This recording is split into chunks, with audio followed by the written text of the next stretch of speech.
The scent of unseasoned stew and damp stone clings to my worn dress, a constant reminder of my place. Here in the great hall of the Nightfall Pack, I am less than a shadow. I am Alara, the wolfless Omega, a ghost who ladles soup and clears plates, my head perpetually bowed. To look up is to invite scorn. To be seen is to be reminded that I do not belong. My existence is a quiet apology, a silent plea to be overlooked. Tonight, the air is different, thick with anticipation, and the rich, loamy scent of the forest floor carried in on the alpha's cloaks. It is the night of the moon blessing, the one night every decade when the goddess Selene deigns to reveal the Alpha King's fated mate. Alpha King Kalen stands on the dais, a monolith of power carved from granite and fury. He is all sharp angles and imposing presence, his scent, a dizzying storm of pine and cold winter frost that makes the air crackle. I have served him his meals for years, my hands trembling each time I approach the high table, careful to never meet his eyes. To me, he is not a man, but a force of nature, as distant and as dangerous as a blizzard. My own scent is so faint it barely exists, a whisper of chamomile and rain, easily lost in the cacophony of powerful wolves. It is the scent of nothing, the scent of no one. The high priestess begins the ancient chant, her voice a reedy thread weaving through the hall's oppressive silence. The massive skylight, usually shuttered, is open to the heavens, and a perfect silver disk of a moon hangs directly above. All eyes are on Kalen, waiting. He stands impassive, his jaw set, ready to receive the goddess's blessing and the Luna who will secure his lineage. Beside him, Lyra, a highborn beta with a scent of cloying rosewater, places a proprietary hand on her swollen belly. The pack murmurs its approval. A strong beta, already carrying a potential heir. A practical, powerful choice. She is everything I am not. The moonlight begins to coalesce, pouring down from the sky not as gentle light, but as a solid, shimmering column. It strikes Kalen, and a collective gasp ripples through the crowd. He is bathed in divine silver, his dark hair seeming to catch the light and hold it. His head snaps up, his eyes, the color of chips of ice, scanning the room with a sudden, predatory urgency. For a horrifying, heart-stopping moment, his gaze sweeps past me, and I feel a jolt, a spark of impossible energy that has nothing to do with the ceremony. My breath catches in my throat. Then his eyes snap back. They lock onto mine. The world dissolves into a tunnel of searing intensity, just him and me. The scent of pine and frost is no longer just in the air. It is inside me, flooding my senses, overwhelming the bland smell of stew and servitude. It wraps around my soul, a possessive claiming force, from the deepest, most dormant part of my being, a place I never knew existed. A single, primal thought erupts, hot and undeniable. Mate. A gasp escapes my lips, loud in the sudden ringing silence. From the dais, a visible thread of golden light, spun from pure moonlight, unspools from Kalen's chest and lances across the hall, connecting directly to mine. It is real. Everyone sees it. The goddess has made her choice. Hope, a terrifying and beautiful monster, unfurls its wings in my chest, and for the first time in my life, I feel seen. I am not nothing. I am his. Kalen's face is a mask of pure, unadulterated horror. His eyes widen, not with love or recognition, but with disbelief and disgust. He looks at me, the scullery maid in her threadbare dress, the wolfless Omega, and then his gaze shifts to Lyra, to her pregnant belly, to the expectant faces of his council. I see the war in him, the primal instinct of the bond warring with the cold, hard logic of a king. Duty, strength, lineage. I am a liability, a weakness, a mistake. The hope in my chest withers, turning to ash. The golden thread connecting us flickers, as if sensing his rejection. His inner wolf might be screaming for me, but the Alpha King has already made his decision. Pride is a stronger master than fate. No. Kalen's voice booms, a crack of thunder that shatters the sacred silence. The word is a physical blow. He turns his back on me, a deliberate, brutal gesture that severs the visual connection, but not the searing pain. He takes Lyra's hand, lifting it high for the pack to see. The goddess is mistaken, an illusion. My loyalty is to the strength of this pack. I choose my Luna. I choose Lyra, and the air she carries for our people. Letra's triumphant smirk is the last thing I see before the pain hits. It is not emotional. It is a visceral, tearing agony. The golden thread between us does not fade. It shatters into a million incandescent shards of glass that slice through my soul. I scream, a raw animal sound of pure torment, and collapse to the stone floor. The scent of pine and frost is now laced with the acrid stench of betrayal. The bond, so new and bright, is broken. The public humiliation is complete. The entire pack, my pack, stares at me, not with pity, but with contempt, for being the source of the king's displeasure. I am a flaw in their perfect world, a stain to be removed. Through the shimmering haze of my tears and the blinding pain, I see Kalen approach. He stops a few feet away, his face carved from ice. There is no remorse in his eyes, only cold, hard duty. He is erasing his mistake. "You are a disruption," he says, his voice devoid of any emotion. "A ghost in the machine of this pack. You have no place here. You are banished. Be gone by sunrise." Banishment is a death sentence. No lone wolf, especially a wolfless Omega, can survive in the wild. He is not just casting me out. He is condemning me. He turns without another word, presenting his back to me one final time, and returns to the dais. He pulls Lyra into his arms, kissing her for the entire pack to see, sealing his choice, sealing my fate. The pack roars its approval, their cheers drowning out the sound of my heart, my soul, my entire world breaking apart on the cold, unforgiving stone. The guards do not even have to drag me. I crawl out of the great hall on my hands and knees, the laughter and celebration a roaring inferno at my back. I stumble through the pack house, a place that was never a home, but was at least a shelter, and no one meets my eye. I am already dead to them. I have nothing to pack, nothing to take. I am leaving with the same nothing I have always owned, except now I am also carrying the jagged edges of a shattered bond inside my chest. I do not wait for sunrise. I run. I flee into the suffocating darkness of the forest, the branches clawing at my face like the pack's scorn.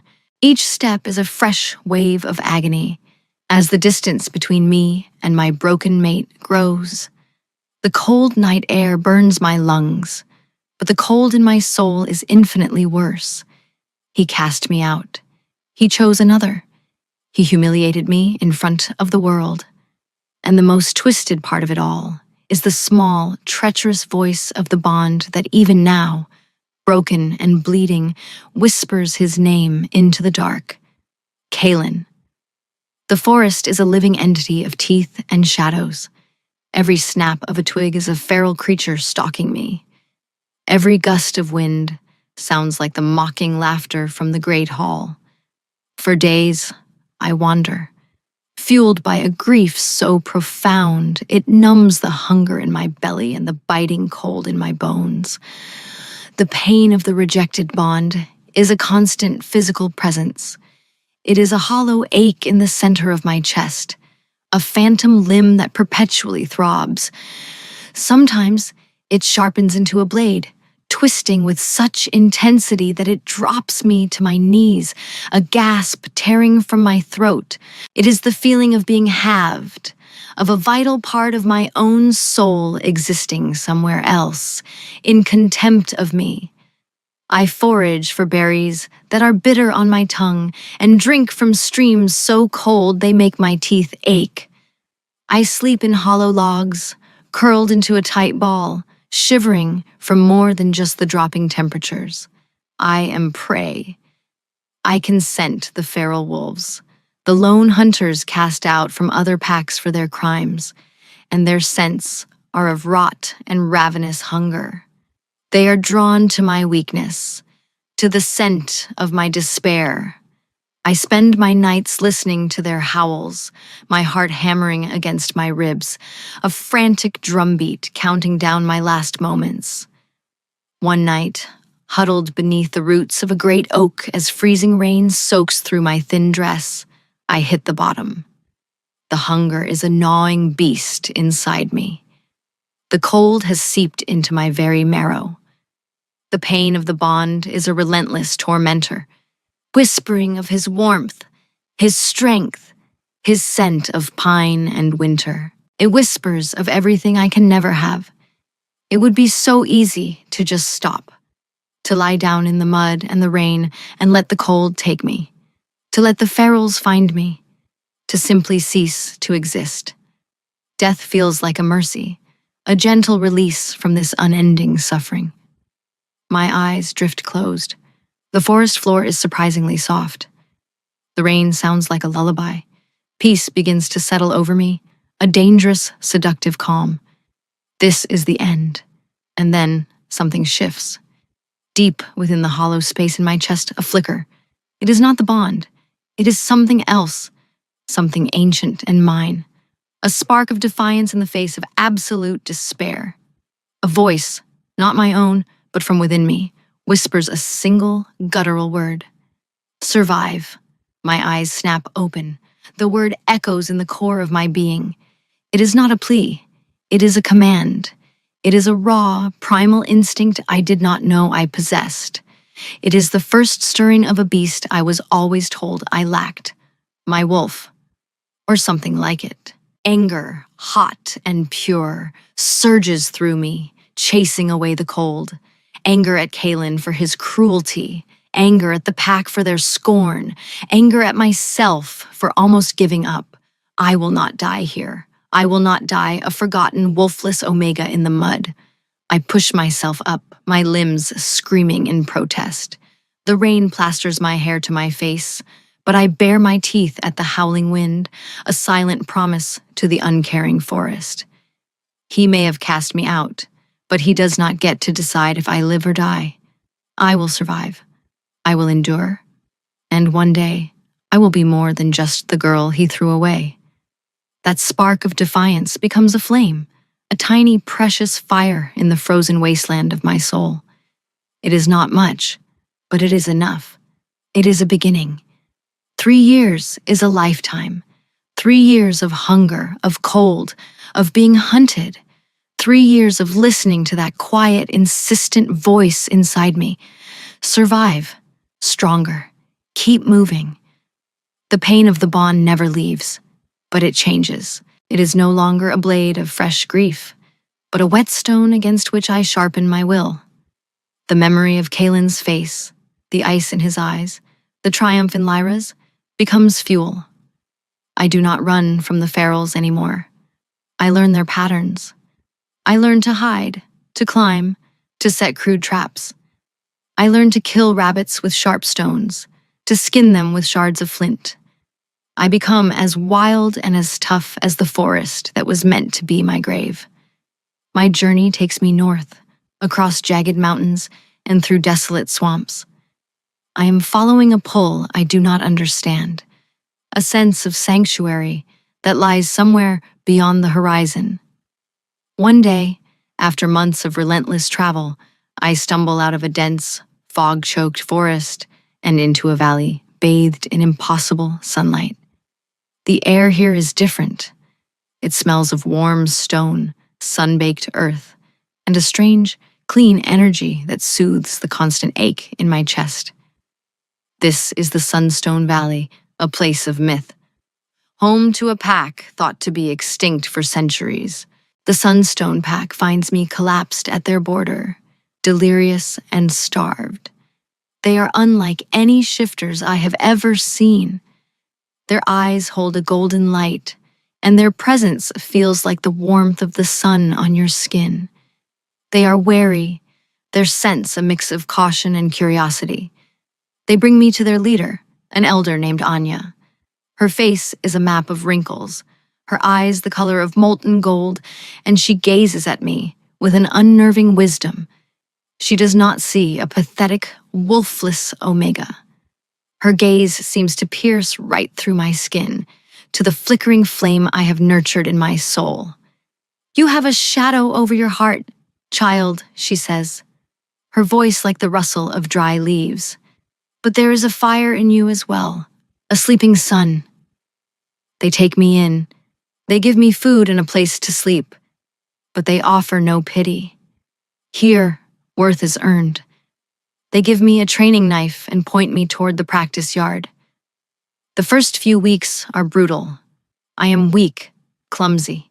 The pack's warriors, both male and female, toss me around like a sack of grain. But I do not quit. Every time I am knocked down, I get back up. The memory of the great hall floor under my palms a burning motivator. Ronan, the pack's beta, becomes my reluctant trainer. He is steady and patient, his scent of warm earth and sunshine a calming balm to my frayed nerves. He teaches me footwork, how to hold a blade, how to use an opponent's weight against them. He teaches me to fight. Slowly, I transform. The soft, useless girl who served stew is buried under layers of hard-won muscle and calloused skin. I learn to hunt with the pack, my senses, long dulled by servitude, sharpening to a razor's edge. I learn their ways, their connection to the sun, their belief that all power comes from within, not from a bloodline. I learn to stand tall, to meet others' gazes, to speak with a voice that does not tremble. I am not an Omega here. I am not wolfless. I am just Ilara, a survivor. And for the first time, that feels like enough. The day of the solar eclipse is a sacred time for the Sunstone Pack. They gather in a stone circle at the highest point of the valley to meditate, to draw in the sun's waning power. As the moon begins to slide across the face of the sun, casting the valley in an eerie twilight, a strange energy begins to thrum through me. It starts in my chest, at the sight of that first spark of defiance, and spreads like wildfire through my veins. The pain of the broken bond flares, hotter than it has in years. But this time, it is different. It is not just pain, it is pressure, a building force demanding release. I cry out, falling to my knees as the last sliver of sun disappears, and the world is plunged into midday darkness. A searing heat explodes from my core.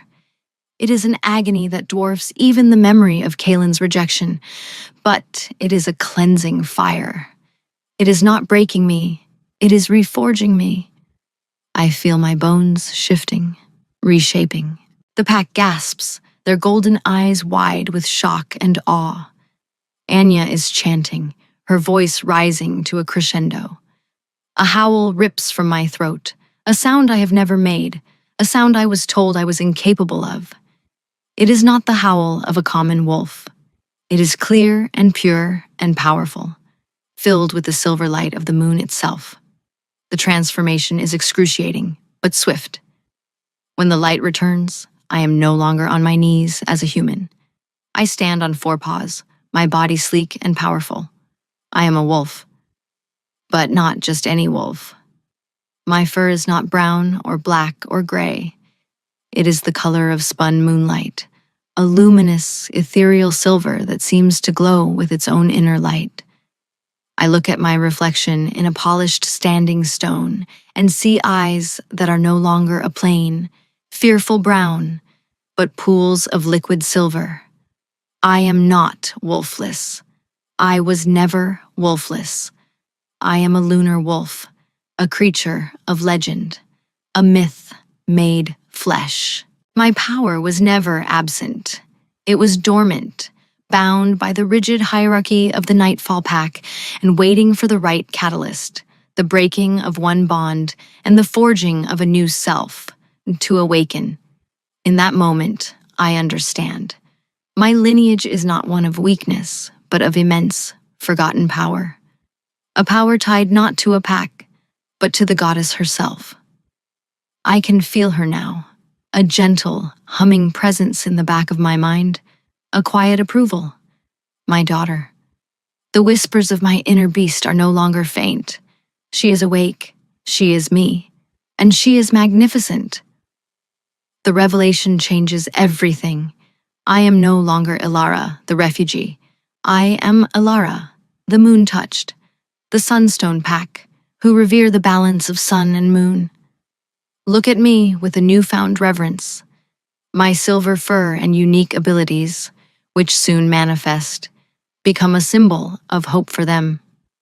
I find I can soothe the most agitated beast with a touch, that my presence can hasten the healing of wounds. In the moon's light, I am faster and stronger than any wolf in the pack. I am their protector, their guardian, a living bridge between the celestial bodies they worship. Anya and Ronan help me hone my new abilities. I learn to wield my power, to call upon the moon's energy, to listen to the whispers of the wild.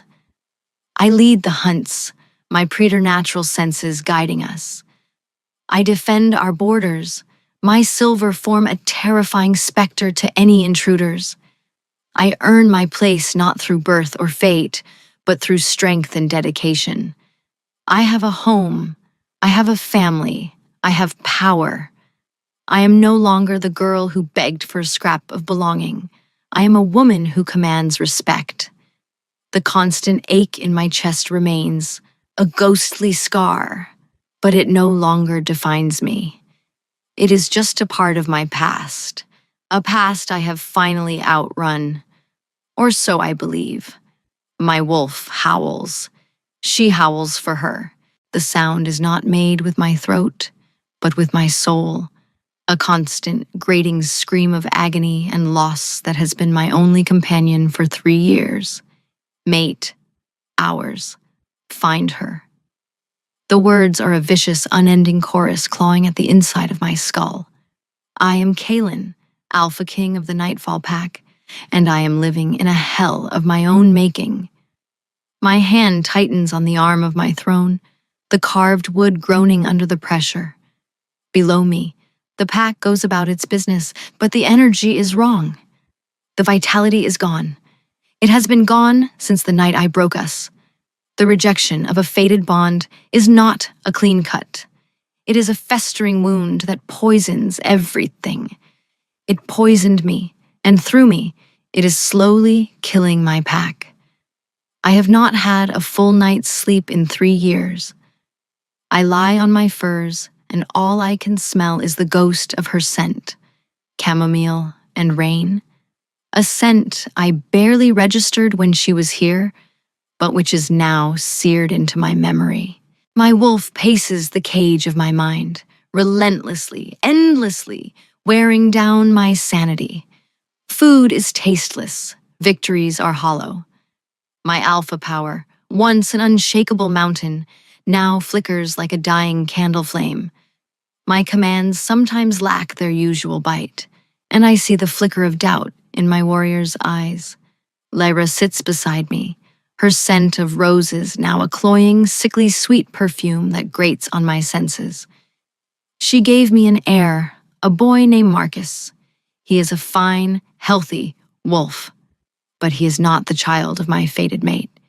He carries no special power. He is simply a wolf, a symbol of my pragmatic, disastrous choice. Lyra knows something is wrong.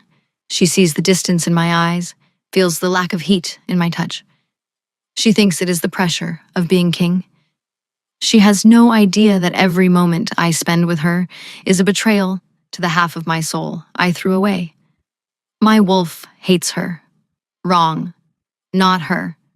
Not mate. The torment is my penance. I deserve it. I see her face in my dreams, the look of utter devastation as the bond shattered. I hear her scream.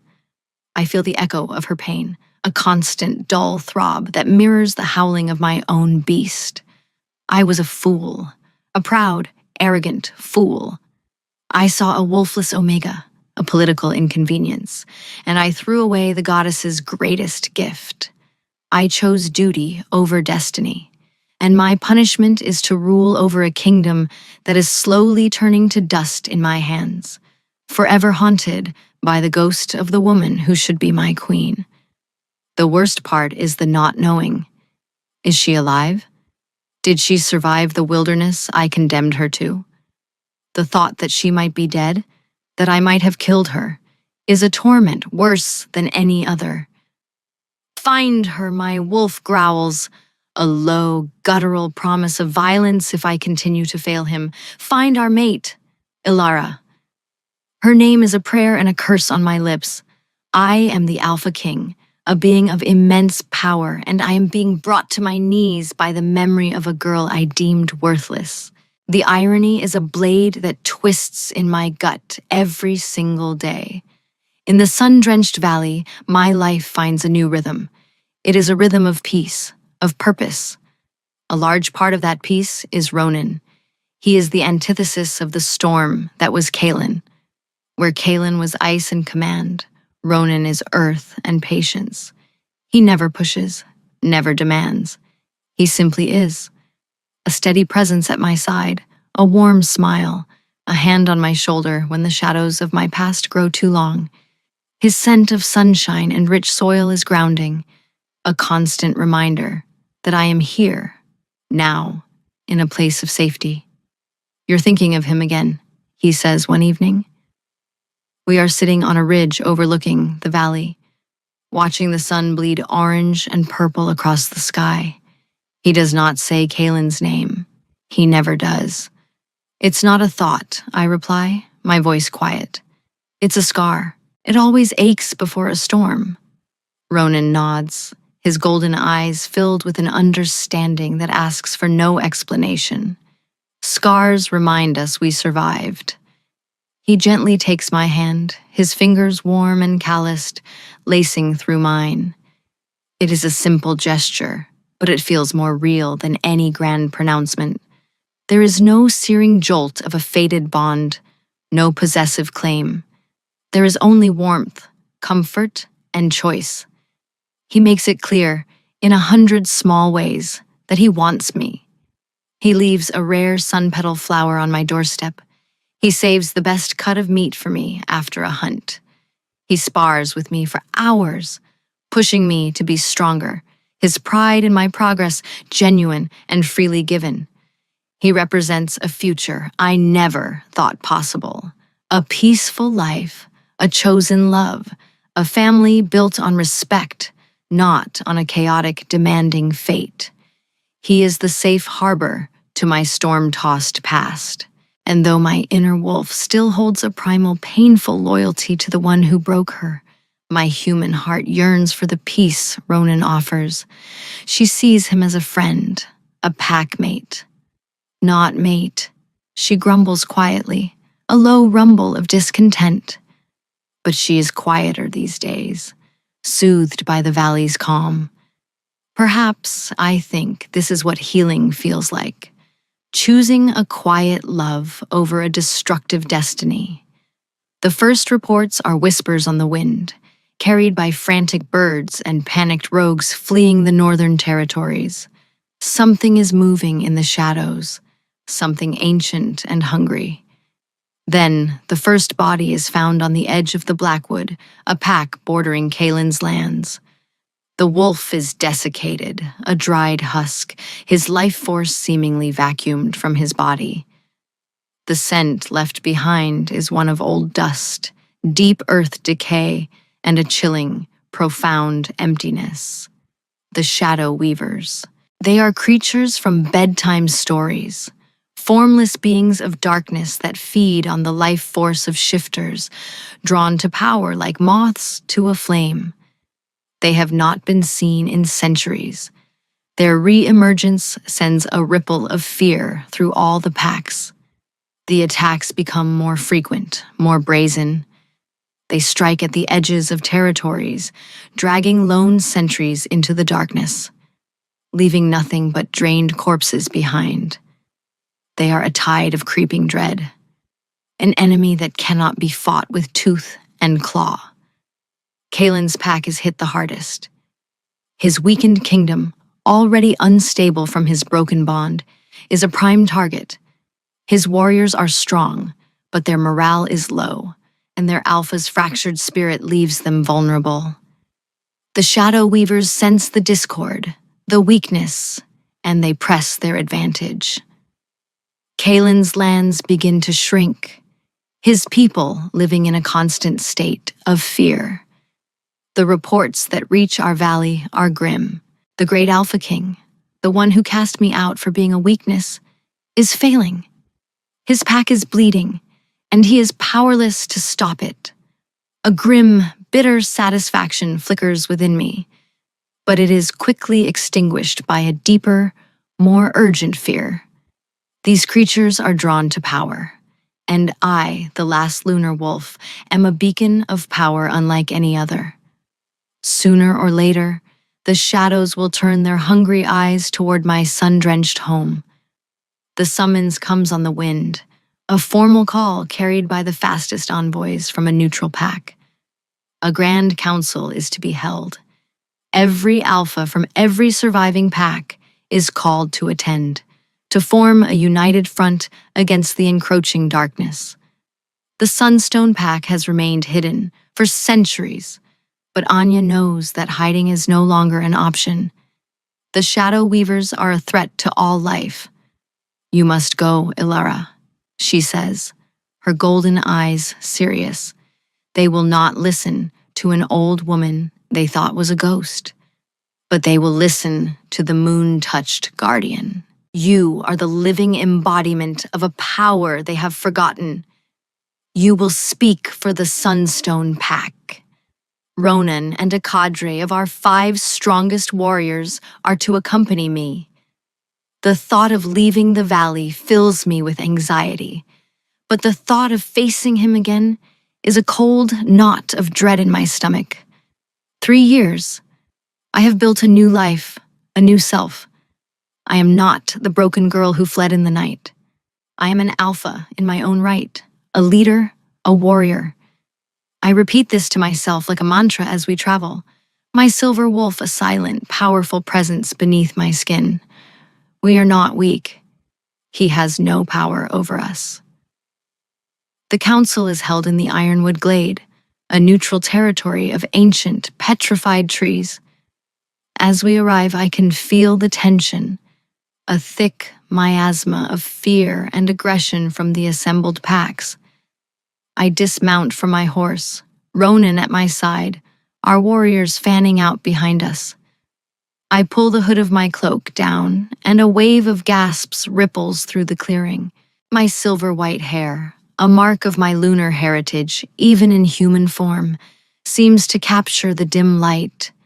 My scent, now a powerful and distinct fragrance of night-blooming jasmine and clean moonlight, announces my presence before my name is even spoken.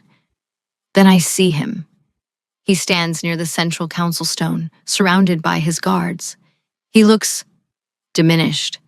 The raw, indomitable power I remember is frayed at the edges.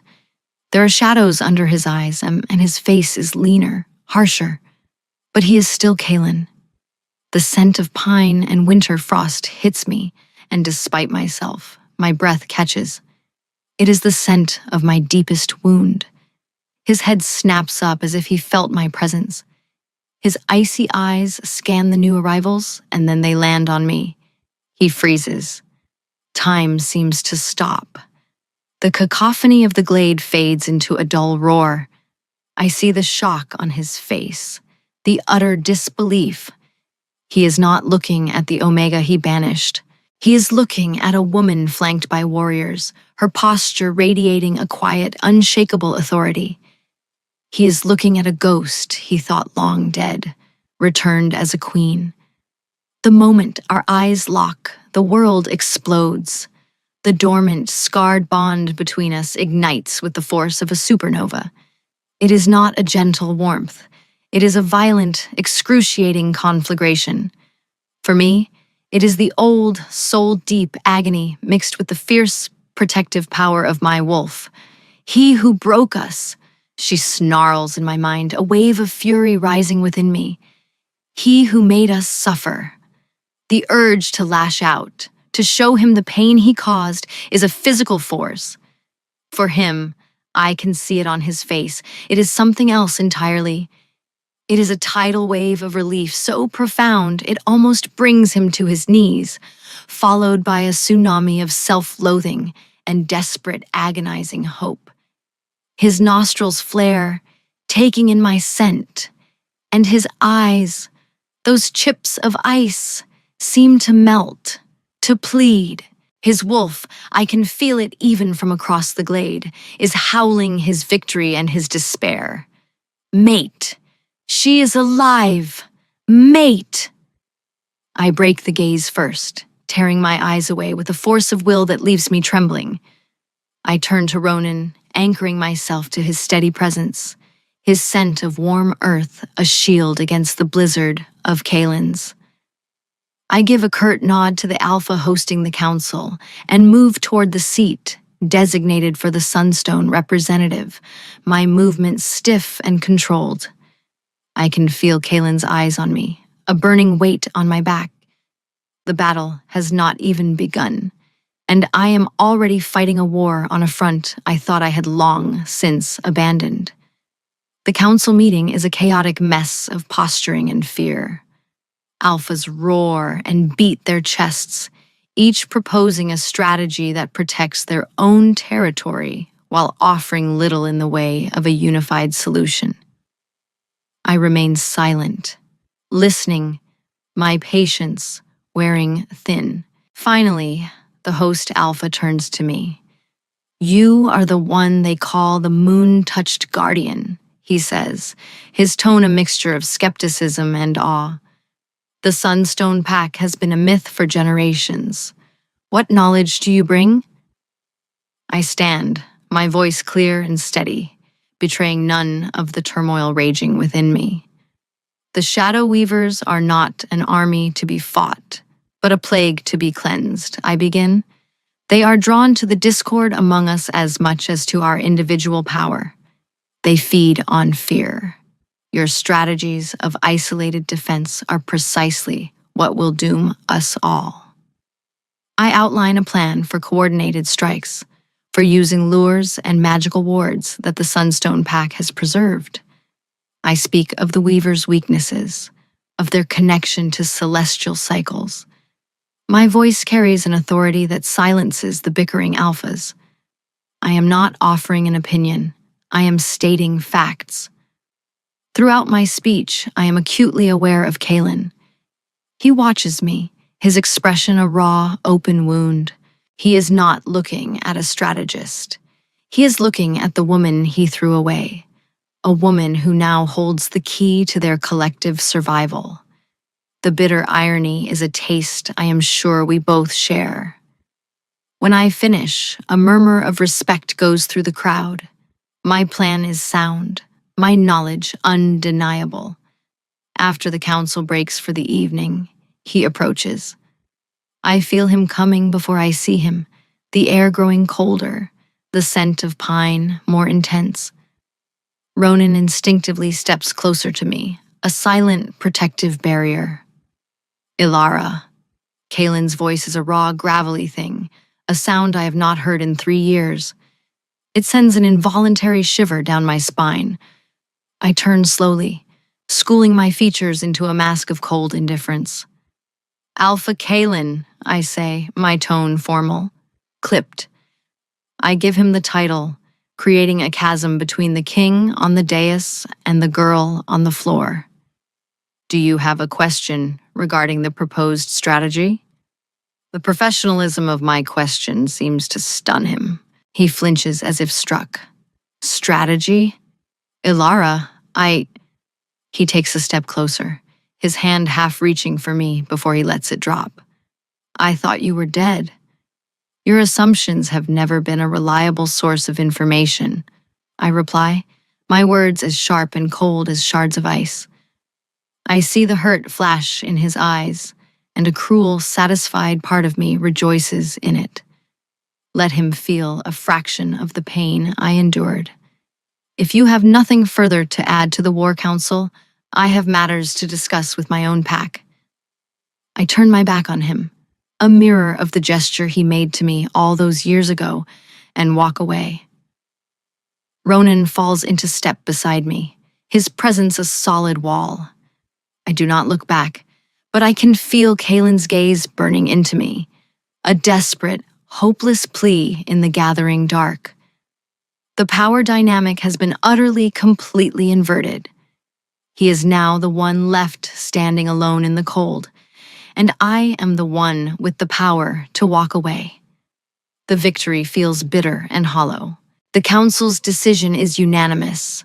An alliance is our only hope. A joint war camp is to be established in a defensible valley nestled between our territories. This means I will be forced to work with him, daily. The prospect fills me with a stomach-churning mix of dread and a dangerous, unwelcome anticipation. My wolf, who had been quieted by my cold dismissal of him, is now pacing again. Hours. Close. Stay close. I fight her down, smothering the instinct with layers of anger and resolve. The war camp is a hive of activity, a tense melting pot of rival packs forced into cohabitation. I command my Sunstone warriors with crisp efficiency, setting up our section of the camp, establishing wards, and organizing patrols. I move with purpose, avoiding him, creating a bubble of professionalism around myself that he dares not breach. But his presence is a constant, low-grade hum beneath the surface of everything. I catch his scent on the wind. I see him across the training grounds, his movements sluggish, his eyes always finding me. He looks like a man being haunted, and I know I am his ghost. The proximity is torture for us both. The bond, reignited and raw, crackles in the air between us. It is a live wire, sparking with 3 years of pain, regret, and a primal, undeniable longing. I feel his despair like a physical weight, a sorrow so profound it seeps into the earth. My wolf grieves for his, feeling its lonely, desperate howls echo in the space between our souls. But my human heart, the one that remembers the cold stone floor and the mocking laughter, remains encased in ice. One night, I am returning from a late-night patrol on the camp's perimeter. The moon is high and full, bathing the valley in its silver light, and my power thrums beneath my skin. I feel strong, alive. And then he is there, stepping out from the shadows of the armory, blocking my path. His face is haggard in the moonlight. "We need to talk," he says, his voice low and urgent. "We have nothing to talk about," I retort, trying to step around him. He moves with me, a silent, desperate plea. "Please, Ilara, just listen. That is all I ask." Something in his tone, the complete absence of the alpha command I was used to, makes me pause. I cross my arms, my stance defensive, but I do not walk away. He does not make excuses. He does not blame his duty, or Lyra, or the pressure from his council. He just looks at me, his eyes filled with a torment that seems to have aged him a decade. "There has not been a day," Not a single hour in the last 3 years that I have not regretted what I did. He begins, his voice cracking. My wolf has been screaming your name since the moment you left. He has turned on me, Ilara. He punishes me every waking moment for my failure, for my weakness. He takes a ragged breath. I was a coward. I was terrified. The prophecy spoke of a powerful Luna who would secure my reign, and the goddess gave me you, a gentle soul in a world that valued only brutality. I saw you and I saw my own downfall. My pride, my idiotic, arrogant pride would not let me accept the gift I was given. I chose a symbol of strength over the other half of my soul. His words are a relentless assault on the fortress I have built around my heart. Every sentence is a confirmation of the pain I endured, an admission of his fault. He is not trying to win me back. He is confessing. I do not ask for your forgiveness, he continues, his voice dropping to a raw whisper. I know I do not deserve it. I can never erase the pain I caused you. I can never give you back the years you lost. I needed you to know. I needed you to know that I see you now. I see the queen you have become, the queen you always were, and I know what I threw away. Then he does something that shatters the last of my composure. Kalen, the alpha king of all packs, the most powerful wolf on the continent, sinks to his knees in the dirt before me. He bows his head, and with a slow, deliberate movement, he tilts his neck to the side, baring his throat. It is the ultimate act of submission, an offering of his life, an abdication of all power, all pride. My life is yours, Ilara, he murmurs, his eyes closed. It has been yours since the moment I first saw you. Take it or spare it. My forgiveness is yours to withhold forever. I ask for nothing. I will live with the consequences of my choice. I just couldn't live with you thinking I didn't know I had made it. The air stills. My breath is trapped in my lungs. My wolf is silent, stunned. Before me kneels the man who broke me, offering me the ultimate power over him, not as a tactic, but as a penance. The ice around my heart does not melt, but it cracks, a deep, painful fissure running right through it. From the shadows near the mess hall, I see a figure retreat, a figure whose scent of warm earth I know as well as my own. Ronan, he saw it all. My heart sinks. Later, when the camp is asleep and Kalen is long gone, Ronan finds me by the stream that runs through the valley. He does not look angry or betrayed. He just looks sad. I saw him, he says quietly, his voice gentle. With you. I cannot find the words to respond. An apology feels like a lie, an explanation like an excuse. He steps closer, and for a moment, I think he might touch me, but he stops, keeping a respectful distance. That bond between you, it is a storm, a hurricane of pain and power and destiny that will never truly be calm. I have watched you, Ilara. I have watched you fight it, deny it, and build a new life in spite of it, and I have loved you for it. His admission hangs in the cool night air. My love for you, he continues, a wry, sad smile touching his lips, is a quiet harbor. I could give you peace. I could give you safety. But you were not born for a quiet harbor, Ilara. You are a child of the moon, a queen of the storm. And I will not be the man who asks you to be smaller than you are, just to fit into my world. He is letting me go. He is seeing the truth I have been trying to deny, the truth that Kalen's submission laid bare. The bond is not a scar. It is a living, breathing part of me.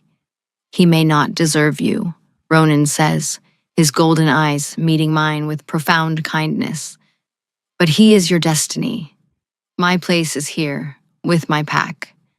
And my heart will always be your friend, if you will have it. He gives me a small, final bow, a gesture of respect and farewell, and walks away, leaving me alone with the moon, my choices, and the deafening sound of my own fractured heart. Ronan's graceful exit is a gift, but it is also a burden. He has removed the option of a safe, peaceful future, leaving me with only the terrifying, uncertain path forward. The final battle begins not with a roar, but with a betrayal. The Shadow Weaver's assault on the camp is sudden and overwhelming, a tide of black mist and silent, grasping tendrils that pour down the valley slopes under the cover of a new moon. They are stronger, more coordinated than before. In the heart of the chaos, their leader emerges, a coalesced being of pure darkness, its form vaguely wolf-like, but immense, its presence a vortex that sucks the warmth and life from the air. Its focus is singular. It is fixed on me. The lunar blood, it hisses, its voice a dry rustle of dead leaves and grave dust. It will be mine. Your light will fuel our eternal night. As the warriors of the allied packs rally to fight back the tide of lesser weavers, I prepare to face the leader. But a commotion near the eastern flank distracts me.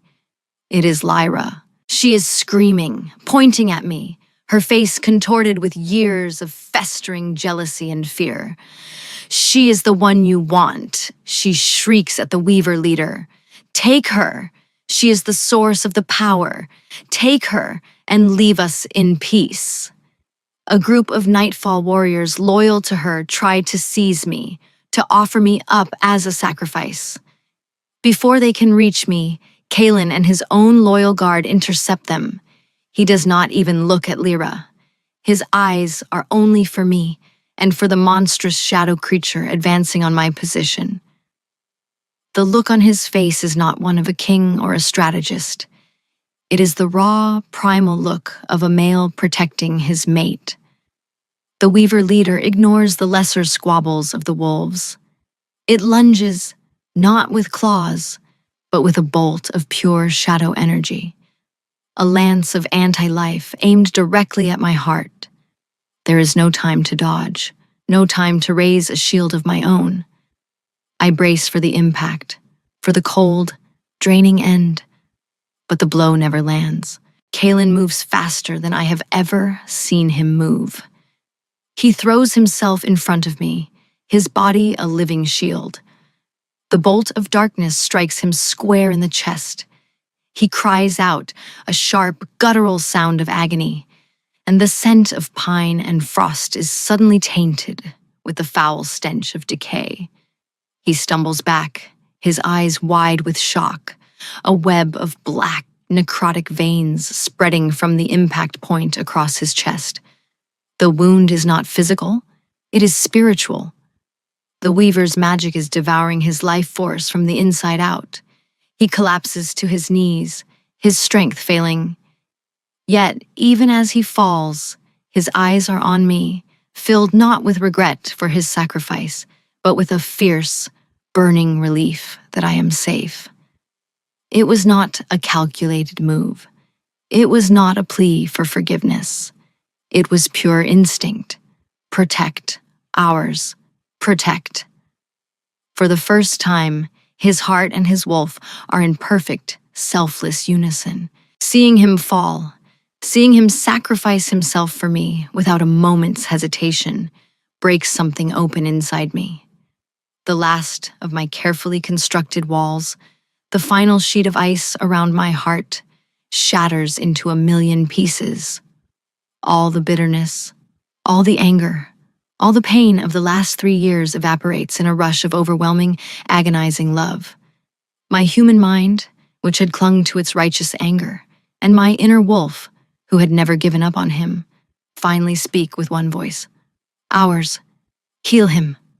Claim. I have made my choice.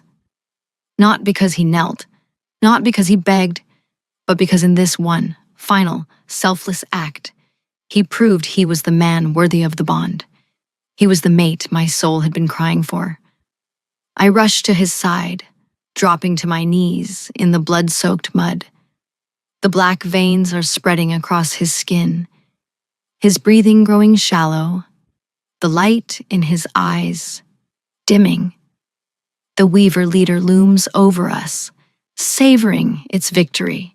It has struck down the Alpha King, and its true prize is now defenseless. It could not be more wrong. "I choose you, Kaelin," I whisper, my voice thick with tears. I place my hands over his chest, over the dying heart of our bond.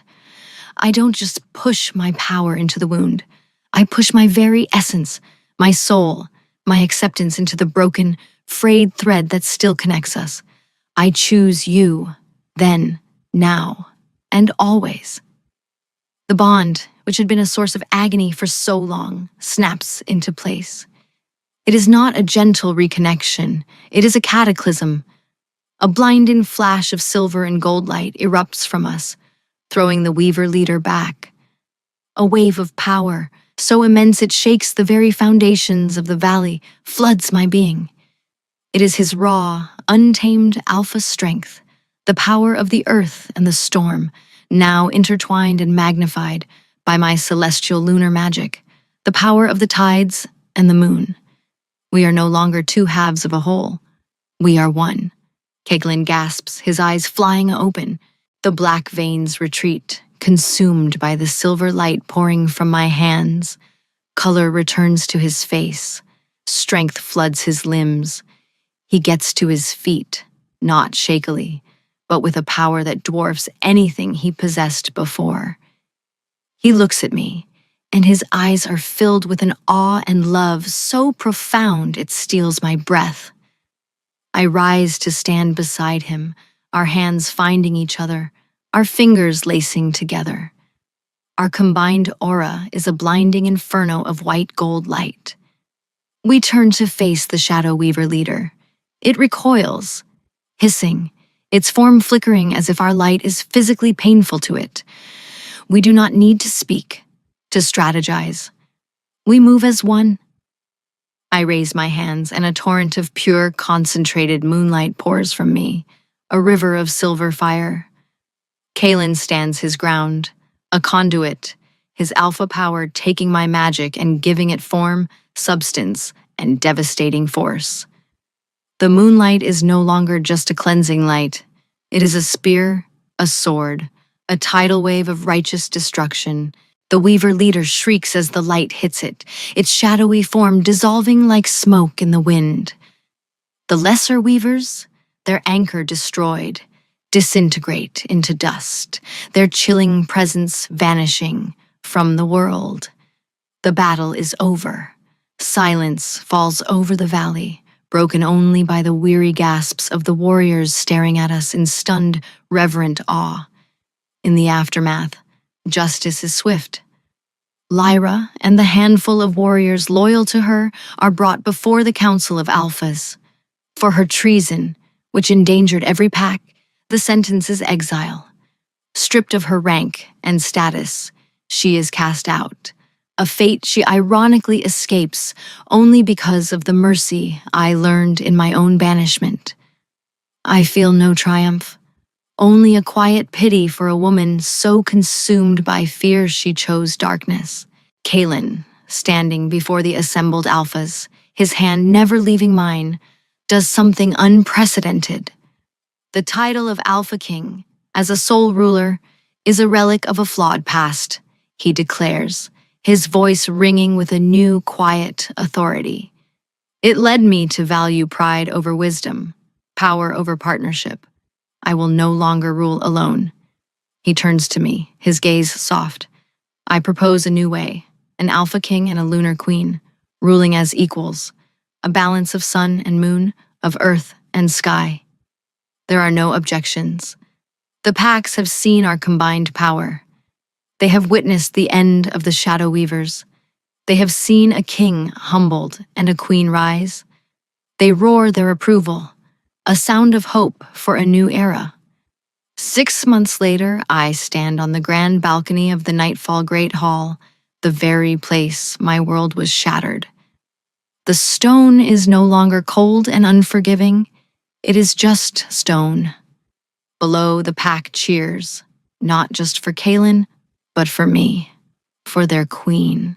Kaelin stands behind me, his arms wrapped around me, his hand resting protectively over my gently swelling belly. The child within me is a product not just of a fated bond, but of a chosen love, a bond broken and reforged in fire and forgiveness. It hums with a power that is a perfect fusion of us both. He leans in, his breath warm against my ear, his familiar beloved scent of pine and winter frost a blanket of comfort. "My wolf," he murmurs, his voice thick with emotion. "He has been quiet ever since the day you chose me back. He's not howling anymore. He is finally content. He is home." I lean back against his chest, my own inner beast, my silver wolf, purring in deep, rumbling agreement. Ours, whole, forever. The scars of our past are still there, pale, silvery lines on our souls that map the journey we took. They are not marks of shame, but reminders of the pain we survived, the lessons we learned, and the forgiveness we earned. We are not the innocent, fated pair the goddess first intended.